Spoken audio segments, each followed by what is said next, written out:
को आगे बढ़ाते हुए मैं थोड़ी सी बात आप लोगों के बीच में रख देना चाहता हूं। उसके बाद बाकी हमारे साथी और हैं जो आपको बताएंगे विस्तार पूर्वक। मैं सिर्फ इतना ही कहूंगा कि आज दाई गुटू डीपा साई के मोहल्ले में, क्योंकि आपको 3 वोट देने का अधिकार मिलता है, जिसमें एक बार लोकसभा का चुनाव आता है और पिछले बार विधानसभा का चुनाव आपके बीच में आया था, जिसमें आपने आपके भाई बन्ना गुप्ता प्रत्याशी के रूप में थे कांग्रेस पार्टी से, लेकिन कुछ छलियों के द्वारा छले गए आप, जिन्होंने छल प्रपंच करके आपके भाई को चुनाव हरा दिया। और उसी लिए भगवान ने आपको तीसरा बार फिर मौका दिया है, जो मार्च के पहले हफ्ते में या फरवरी का लास्ट हफ्ते में आपको मौका मिलेगा वोट देने का, जिसके लिए सुधा गुप्ता जी आपके बीच में मेयर के रूप में खड़ी हुई है। कारण इसका रहा खड़ा करने का कि जो 1 साल का समय बीता, 2024 में चुनाव हुआ था और 2024 में बन्ना गुप्ता चुनाव हारे थे और दूसरा कोई व्यक्ति चुनाव जीता था। लेकिन हमको बताइए जरा कि क्या 1 साल के अंदर में कोई आपसे पूछने आया कि आपका वृद्धा पेंशन का कार्ड बना कि नहीं बना? कोई पूछने आया विधवा पेंशन का कार्ड बना कि नहीं बना? कोई पूछने आया मैया सम्मान योजना का फॉर्म भरा गया कि नहीं भरा गया? इस 1 साल के अंदर में जो व्यक्ति जीता, उसके कोई लोग या वो व्यक्ति जीतने वाला विधायक कभी आपके बीच में पूछने नहीं आया। कभी पूछने आया कि स्ट्रीट लाइटें क्यों खराब हो गई है? कभी नहीं पूछने आया। लेकिन वो क्या करने आया? आपको अखबार में देखे होंगे, सबके पास मोबाइल, अपने मोबाइल में देखे होंगे। वो क्या करने आया? आपका फ्लाईओवर जो बन रहा है, जो बन्ना गुप्ता बनवा रहे हैं, उसको रोकवाने के लिए आया। मैंने अच्छे काम के लिए नहीं आएगा, लेकिन बुरे काम के लिए वो व्यक्ति आपके बीच में हाजिर होते रहेगा, चाहे कोई मामला हो। जब मामला होता है कि दाई गुटू में पानी नहीं है, पानी की व्यवस्था करने की बात होती है, तो कहते हैं कि सारंडा में पानी दो। सारंडा जानते ना कहां पे है? चाईबासा में है। विधायक यहाँ का है, जमशेदपुर का। विधायक आपके डीपा साई का है, विधायक दाई गुटू का है, विधायक कोर बस्ती का है, विधायक मांगो का है। लेकिन वो चिंता करता है सारंडा का, आपकी चिंता उनको नहीं होती है।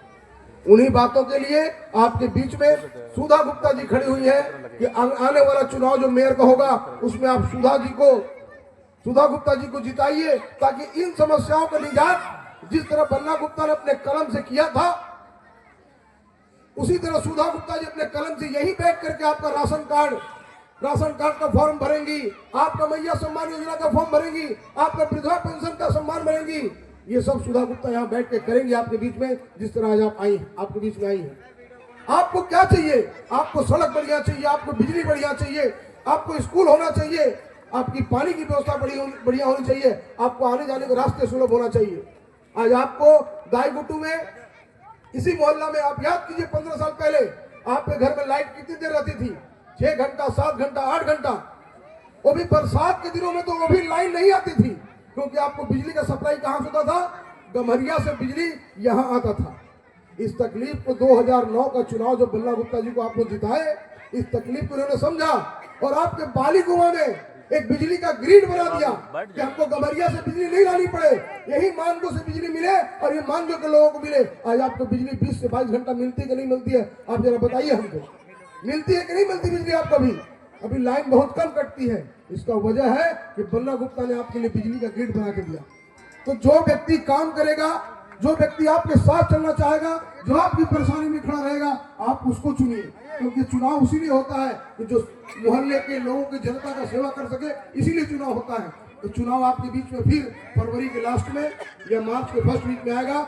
नाम याद रखिएगा, सुधा गुप्ता। अपनी बात को विराम देते हुए हमारे बीच में उमेश भाई है। उमेश भाई चाहेंगे कि अपना 2 शब्द रखिए। उमेश भाई। एक विधायक को साल में 5 करोड़ मिलता है, 5 साल में 25 करोड़। आप बताइए, हमारे माननीय बड़े भाई 1500 करोड़ रुपया का जमशेदपुर में काम किए हैं। 1500 करोड़। कोई माइकल लाल आज तक, कोई विधायक, कोई नेता यहाँ पर जमशेदपुर में आप देखोगे 2 मुख्यमंत्री बना, पर एक ने भी आपका जाम का व्यवस्था को, सुधा गुप्ता जी को भारी मतों से विजय दिलाएंगे कि नहीं दिलाएंगे? आप लोग हाथ उठाइए, इधर हाथ उठाइए भैया बहन, आप लोग सब वोट दीजिएगा ना?